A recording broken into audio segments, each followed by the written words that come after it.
What are you doing here?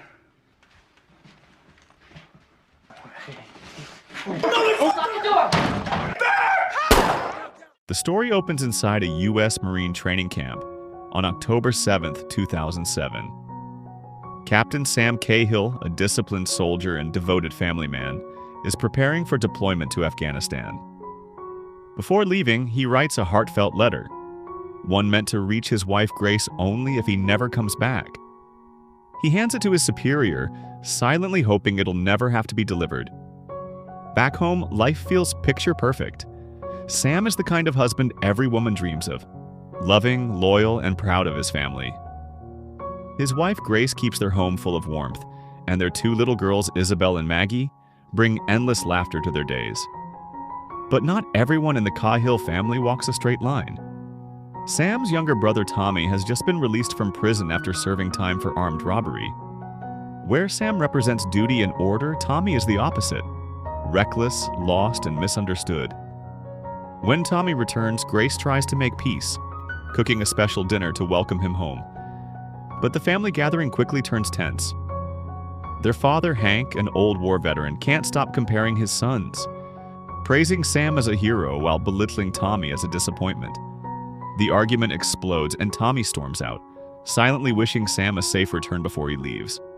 That night, Grace clings to her husband one last time. She wraps his wedding ring around her neck as a promise to wait for him no matter what. Days later, Sam's unit crosses the Afghan desert. The soldiers record memories on their phones, laughing to mask their fear.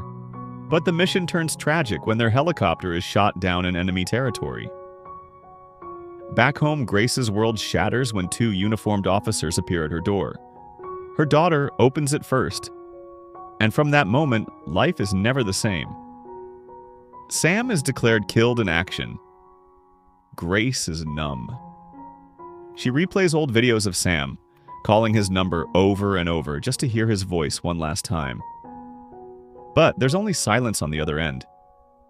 Meanwhile, Tommy, but still struggling with his own demons, shows up drunk at Grace's house. At first, he thinks she's crying over something small, but when she tells him the truth, his entire world collapses. He's the last to know, and the guilt hits him harder than any prison sentence ever did. The funeral follows. Grace can barely hold herself together as she receives the farewell letter Sam wrote before leaving. She can't even open it. It's too painful. Hank drinks heavily and once again clashes with Tommy. But this time, Tommy fights back, accusing his father of never being there. Not for him, not for Sam, not for anyone. While the family mourns far away in Afghanistan, Sam is actually alive. He and another soldier, Private Joe, survived the crash but are now prisoners of the Taliban, trapped inside a dark underground cell. Sam tells Joe to stay quiet, to never reveal who he is. Their captors don't need to know they've got a U.S. captain in their hands. Back in America, Tommy tries to help Grace and the kids however he can. One night he calls her drunk, begging for help because he's short on money. Even in grief, Grace can't abandon him. She drives out at 3 a.m. to bail him out. Trying to cheer her up, Tommy starts bonding with her daughters. When he overhears his father's harsh words about Grace's old kitchen, he gathers some friends and begins renovating it. A silent way of saying sorry, of trying to bring life back into the home Sam built. Meanwhile, in captivity, months drag by. Sam stays strong, but Joe begins to lose his mind. The endless darkness eats away at him, and he starts blaming Sam for keeping him alive. Sam begs him to stay quiet, to survive. But when their captors start arguing about what to do with them, the tension explodes. Sam knows that if they break, everything's over. And as the sound of helicopters echoes above their prison, he realizes rescue might be closer than ever, but also more dangerous than he can imagine. Deep in the Afghan mountains, the Taliban drag out a trembling man. He's accused of using a satellite phone to call his pregnant wife, a mistake that exposed their location. In front of everyone, the leader forces him to kneel, and a gunshot ends his life instantly. Sam watches in horror. The Taliban leader turns to him and growls, "Tell your people, this is our country. Leave or die here." Back in America, life crawls forward for Grace. Her home is filled with grief, but also the sound of hammers and laughter. Tommy, desperate to help, continues renovating her kitchen. He even lets the girls paint with them. Maggie spills paint all over one of the workers, and Grace can't help but smile. The first real smile since Sam's death. But when she goes upstairs to find clean clothes in Sam's closet, grief hits her like a wave.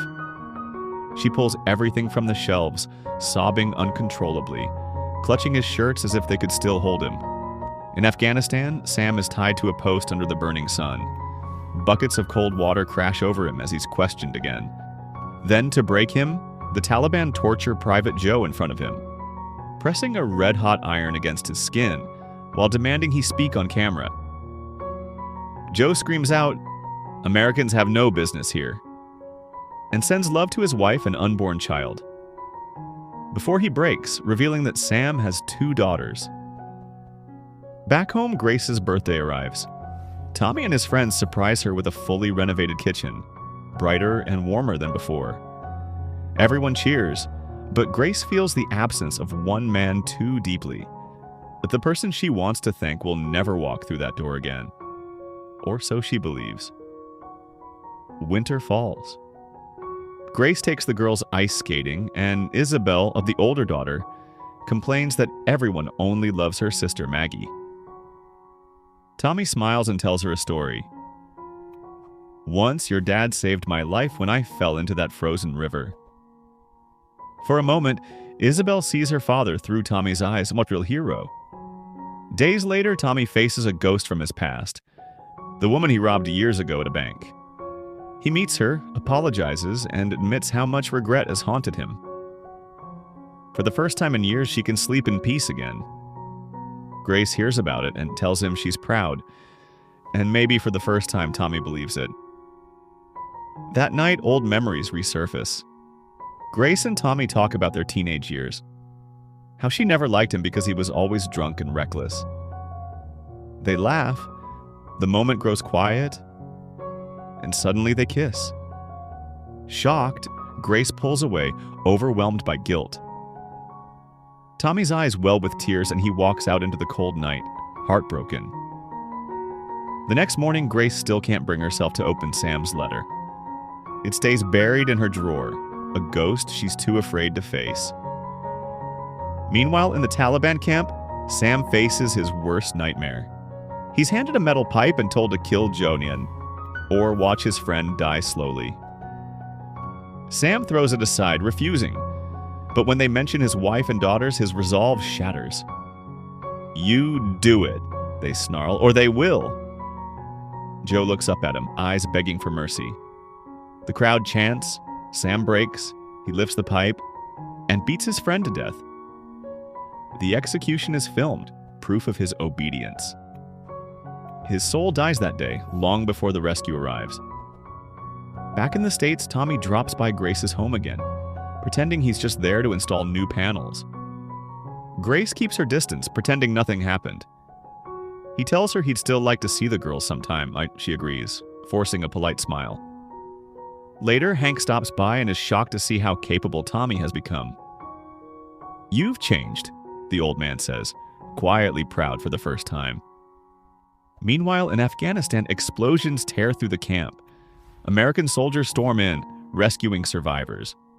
One of the Taliban leaders tries to kill Sam but is shot before he can pull the trigger.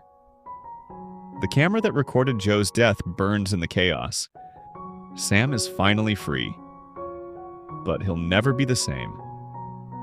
As Tommy plays with the kids in the yard, the phone rings inside. Grace answers and freezes. It's the military. Sam is alive. At the airport, the family reunites. Grace rushes into Sam's arms, the girls crying with joy. Tommy watches from the side, smiling but broken inside. Back home, the girls proudly show their father the new kitchen, telling him Uncle Tommy built it. Sam tries to smile, but something inside him is gone. He hugs Grace that night, but the warmth is missing. His eyes are cold. His touch is distant. Later, Grace joins him in the bathroom, kissing the scars on his body, whispering that she loves him. But Sam pulls away, saying nothing. The man who came home looks like Sam Cahill, but the soldier who survived the desert isn't the same man who left. At breakfast, Tommy reads a newspaper article. Private Joe killed in action.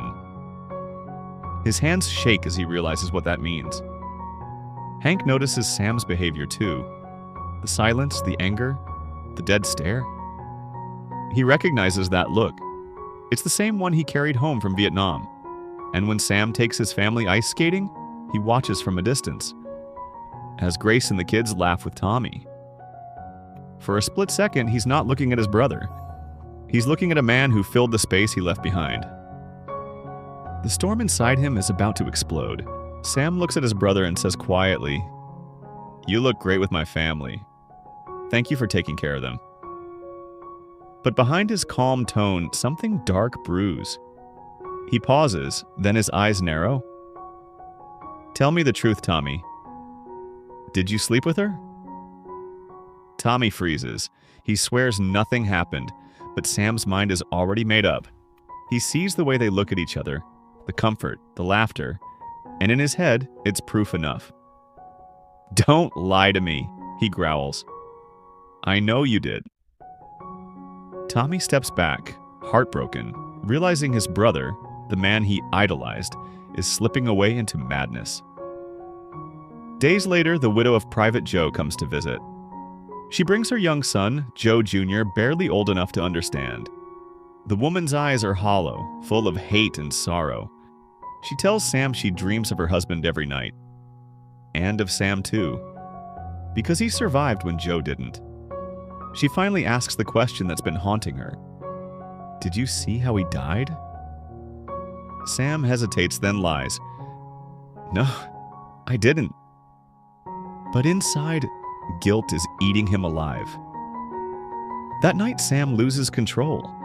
He walks around the dark house holding a gun, silently rearranging glasses on the counter, like trying to impose order on a mind that's already shattered. The next morning, he visits his old military base. "I want to go back," he tells the major. The officer looks at him. "What about your family?" Sam's eyes are distant. "They don't understand me," he whispers. "Nobody does." But he's still forced to spend time with them. At dinner, his daughters laugh and joke around, just kids being kids. But Sam can't handle it. The laughter feels like mockery. He slams his fist on the table and shouts, "It's not funny!" "Stop laughing!" The girls freeze. Grace reaches for his hand, but he pulls away, breathing hard. Isabel whispers, "When's Uncle Tommy coming back?" Grace knows something is very wrong.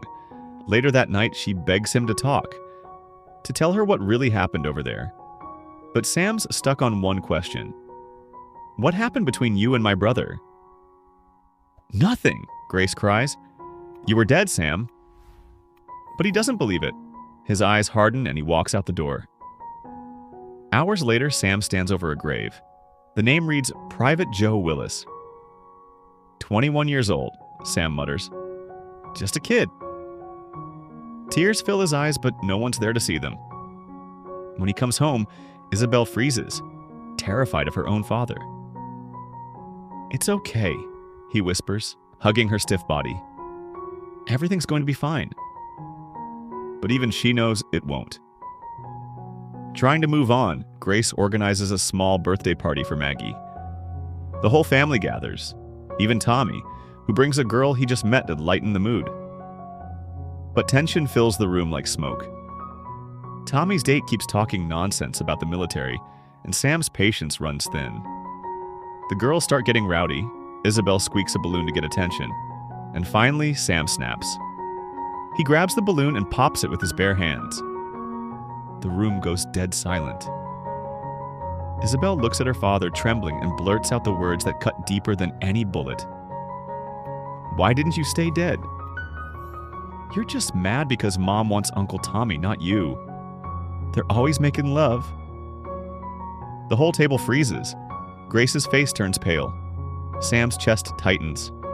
They drive home in silence. Later that night, Isabel sobs in her room, apologizing to her mom. It's not true, she whispers. I just don't like Dad anymore. I want Uncle Tommy instead. And from the other bed, Maggie says softly, Me too. Downstairs, Sam sits alone in the dark. Did they say their prayers? He asks quietly.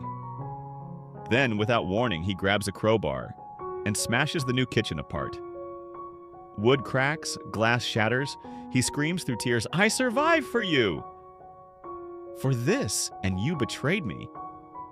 Grace begs him to stop, crying, Sam, please. The girls? I love you, Grace, he roars, but you'll never understand what I had to do. His voice breaks. You don't know what I did with my own hands. He hits himself in the head, spiraling deeper until Tommy bursts in.